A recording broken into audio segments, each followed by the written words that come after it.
Je dirais que les choses ont changé en France à partir du moment où Sarkozy a pris le pouvoir.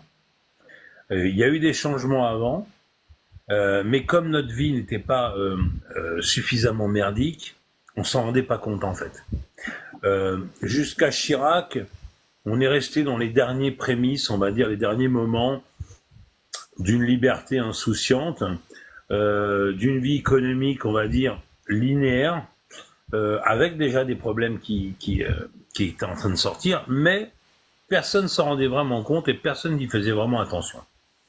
C'est après que les choses ont commencé à rentrer dans le dur, et c'est là qu'on a commencé à se rendre compte que nos hommes politiques, en fait, profitaient bien du système. Moi, je me suis battu contre ce système depuis l'âge de 17 ans. J'étais un activiste depuis ce temps-là.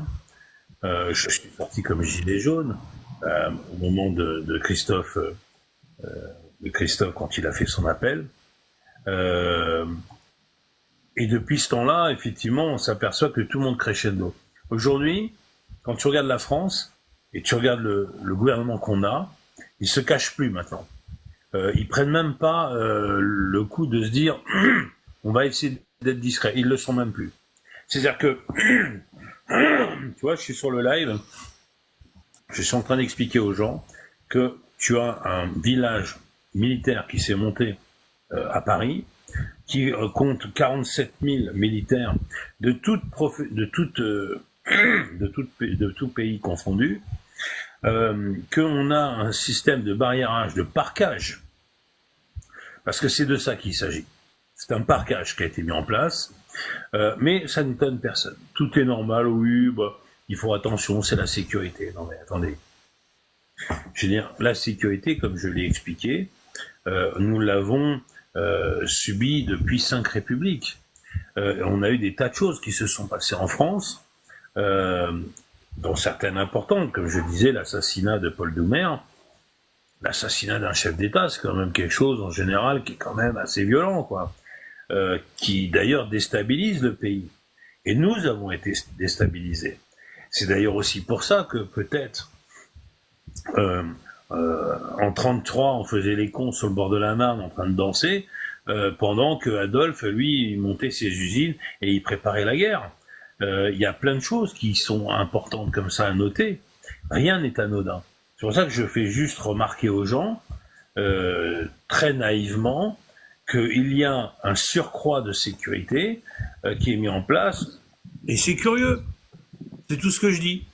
Comme je dis d'ailleurs, quand vous avez fait les manifestations, comme je les ai fait en tant que gilet jaune, il est quand même très curieux de voir la posture de nos policiers, parce que ce sont des policiers, face à la foule qui ont, eux, les mains vides.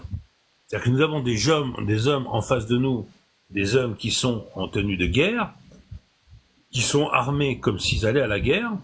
On a des gens, des militaires tactiques en face de nous, avec une ossature sur le dos qui est quand même assez incroyable pour des manifestants qui, la plupart du temps, marchaient d'une manière débonnaire dans les rues en criant Macron, démission ou ce que tu veux. Enfin, rien de dramatique en fait.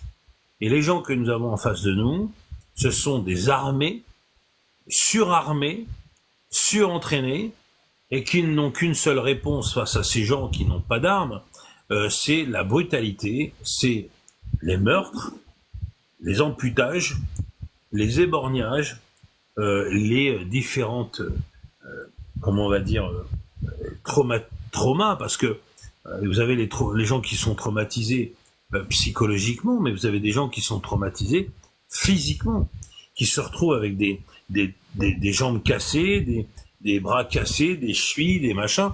Ça, c'est la réalité de ce que l'on vit aujourd'hui.